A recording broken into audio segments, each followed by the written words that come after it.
आपका BID horror show के YouTube channel पर स्वागत है।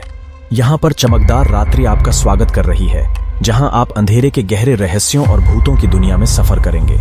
हमारा चैनल आपको डर, उत्पात और रोमांच से भरपूर कहानियों के साथ डरावनी यात्रा पर ले जाता है। तो आइए हमारे संग जुड़िए और अंधकार के अंदर अप्रत्याशित और भयंकर यात्रा पर निकलिए। आपको क्या लगता है, क्या आप इस चुनौती को स्वीकार करेंगे?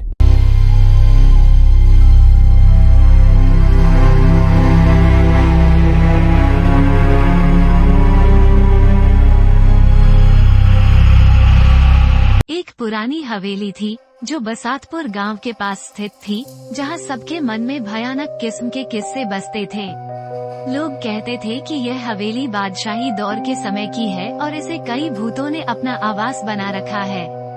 लोग भयभीत रहते थे इस हवेली के पास जाने से, क्योंकि कहीं न कहीं उन्होंने भूतों की सुरंगों के बारे में भी सुना था।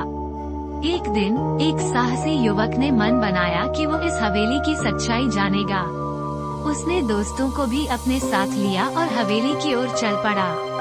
जब वहां पहुंचे तो वे देखा कि यह हवेली बहुत ही बिखरी हुई थी। वृक्षों की गहरी छांव में वे इस भूतों का घर ढूंढने के लिए खोजने लगे। हवेली के अंदर जब वे प्रवेश करे, वे वास्तव में भयानक दृश्यों का सामना करने लगे। शवों की खुदाई, विचित्र चित्रों के गड्ढे और आवाजों की गूंज उन्हें अपनी त्रस्तियों में ले गई।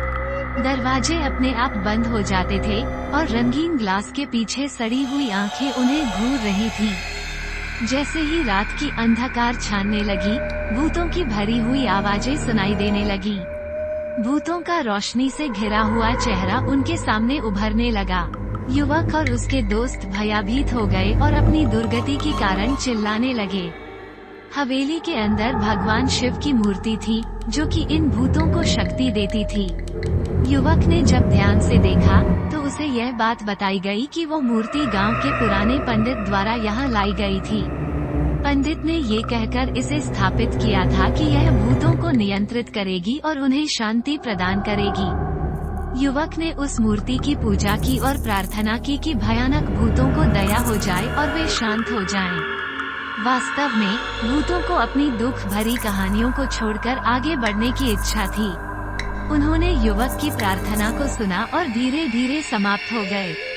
अब हवेली शांत हो गई और उसकी खाली कमरों में आंतरिक शांति बसने लगी।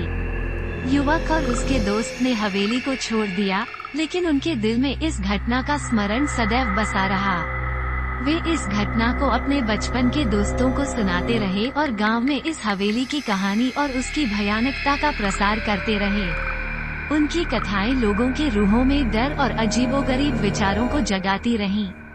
और वैसे भी पुरानी हवेली में फिर से भूतों का आवास बना रहा था, जो अपनी अनजानी मृत्यु की कहानियों को गांव में फैलाने आते थे।